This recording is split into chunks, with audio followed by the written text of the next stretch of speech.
Alex, good morning. Morning. 9 new caps in this squad, or uncapped players I should say in this squad. Is this a new era, fresh start?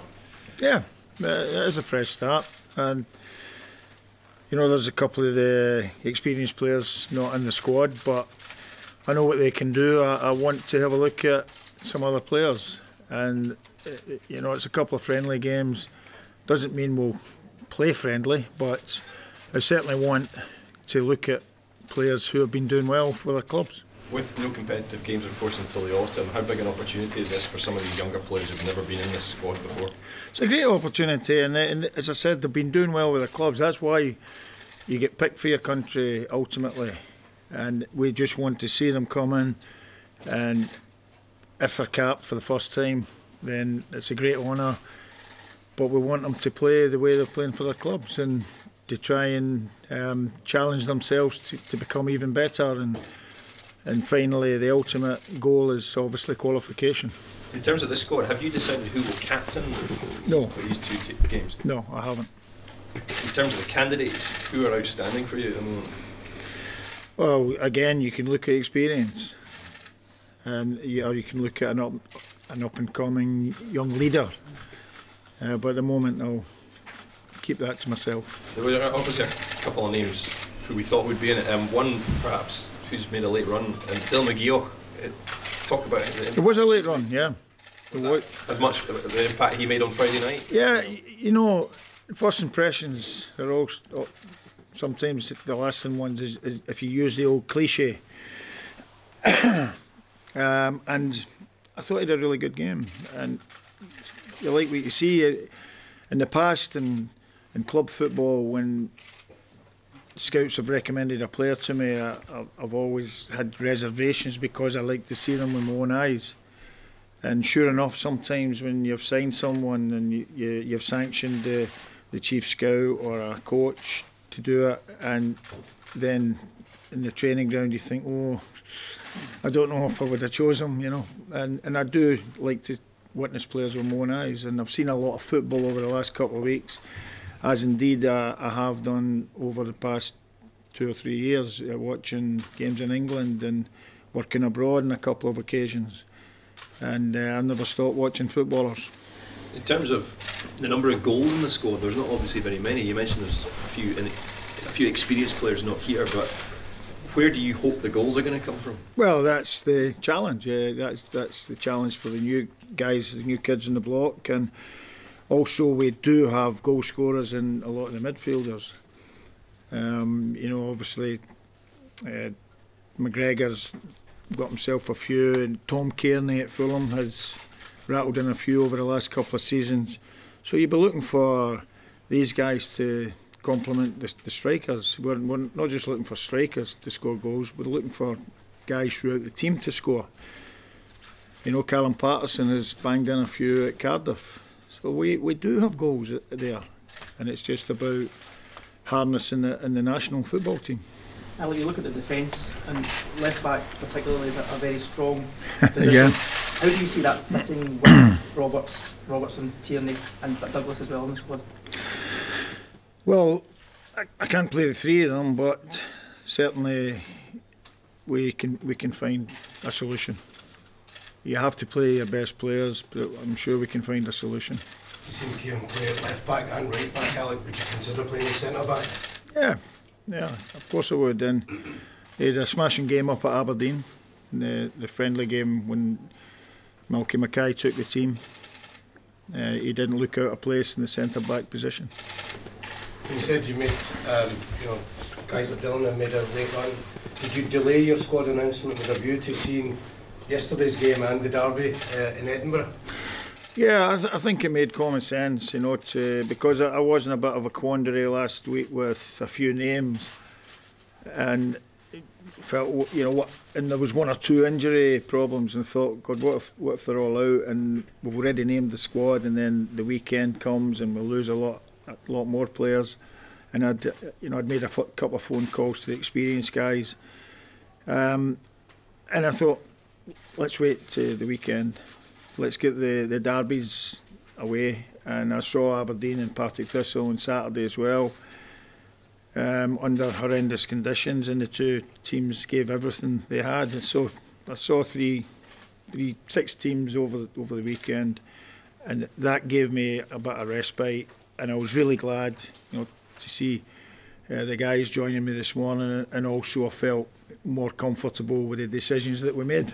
Jamie Murphy, was he based on yesterday's performance, or was he always going to No, not just yesterday's. I saw him playing against Hearts a couple of weeks ago, and he was very energetic. I know he has that style of play.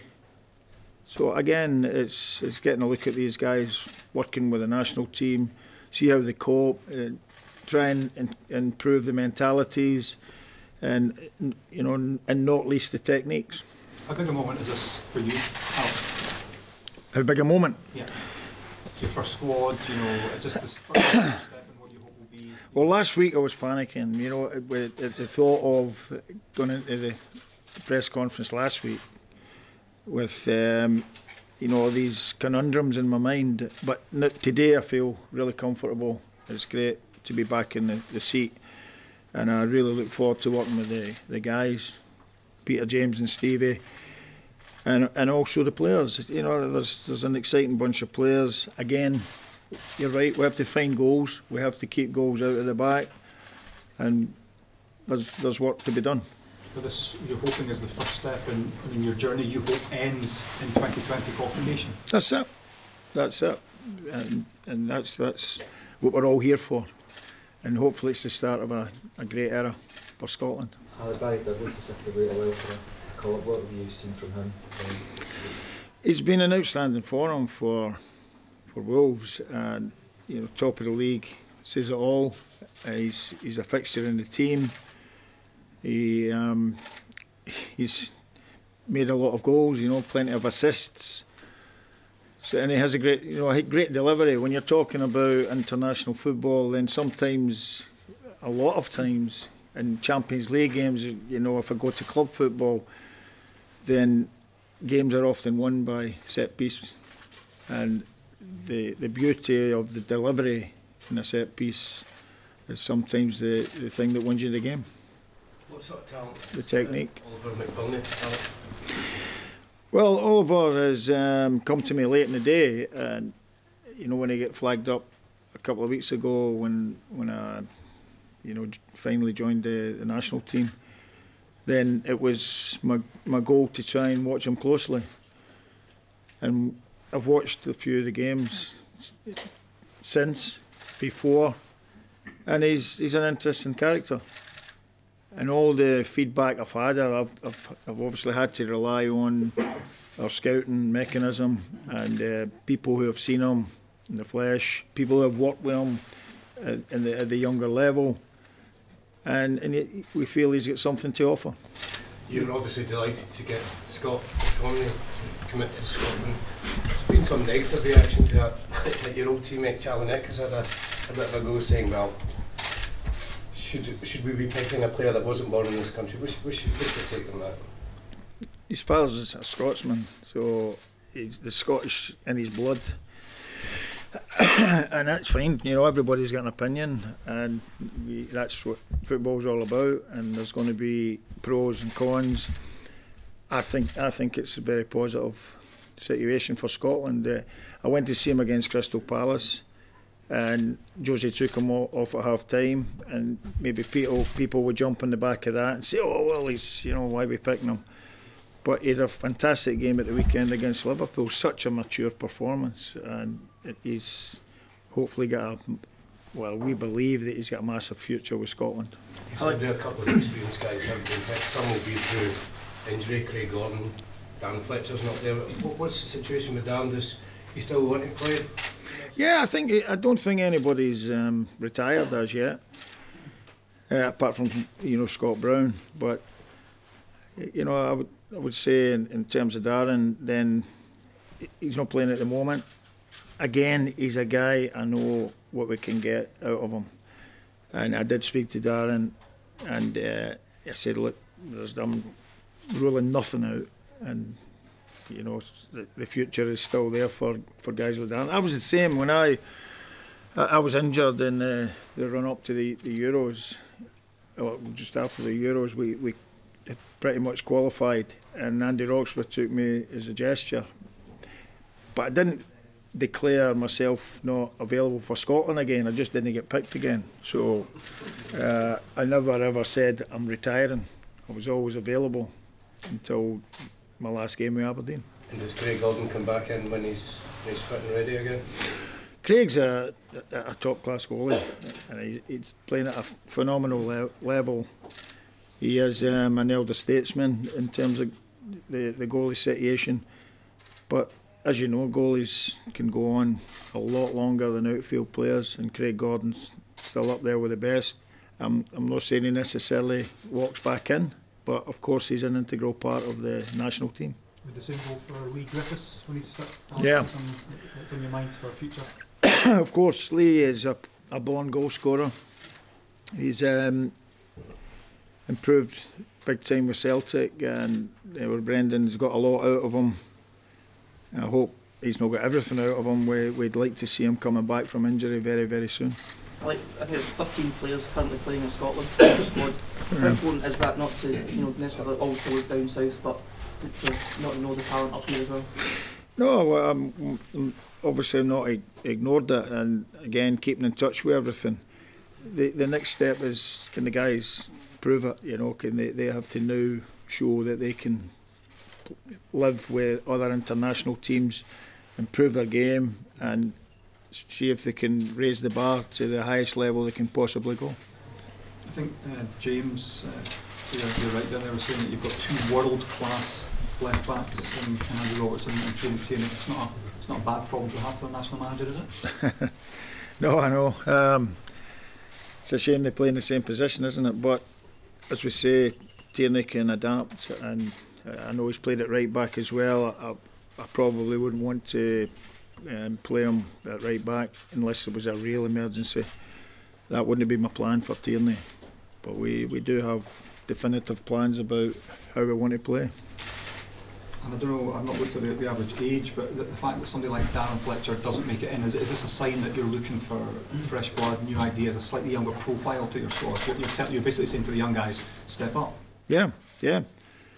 I had a year in Belgium, and I used by and large young players, and there's a few of them moved to greater things since the season I had. I'm not saying I'm responsible for all that, but one of the kids moved on to Lazio. He's now linked with Man United and everybody in the Premier League, and another guy moved to Leicester, Wilfred Ndidi, and that season we worked. Alec Ray was his assistant, and we worked with a lot of young players the whole season, and it was culminating in big profits for Genk, and not necessarily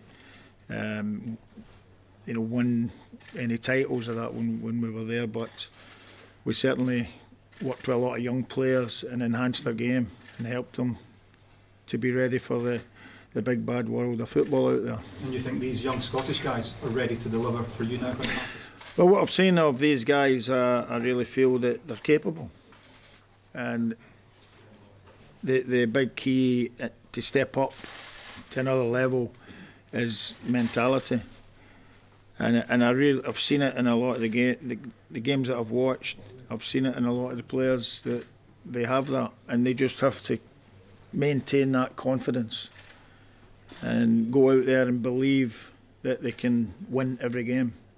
They have to have that belief when you're playing for the national team, and I think a lot of them have grown already in stature since when they were first introduced to their first teams. Alex, just going back to Scotland, did Josie have a particular view as to which country he chose, and Sir Alex? No, Josie didn't want to get involved in that side of it, but he was very complimentary about Scott's performance level, his maturity. He thought if he chose us, then we would be getting a fantastic acquisition. Do you think you're taking over at a good time? Undefeated last year, I think Scotland were in the calendar year last year. Yeah, well, yes, it was a great year for us in terms of that. The undefeated run. Continuing it is obviously the key. Again, there's a lot of young players here, a lot of young players will play. They have to be allowed to make mistakes. At international level, unfortunately, you don't get allowed to make too many. If I remember back to my own time, then you know, sometimes you make one mistake, you're out. But these are young guys. They're going to maybe some hiccups along the way, but the ultimate goal is qualification for the Euros. I suppose that's the same message for the under-21s. The likes of, I think it was McKenna and McLaughlin who were in the under-21 set up. If you're good enough, then you will allow that step up. Yeah, well, now they have to prove they're good enough for this level. And if they do what they're doing for their clubs, and they can get a stronger feeling about themselves, stronger confidence, then they will improve, because you know what confidence does. All the guys there have all played the game, and confidence is everything. And mentality, confidence, and technique. You know, if a lot of these guys have a couple of those traits, and if they can just rise again to a level where they fear nobody, and they can do things.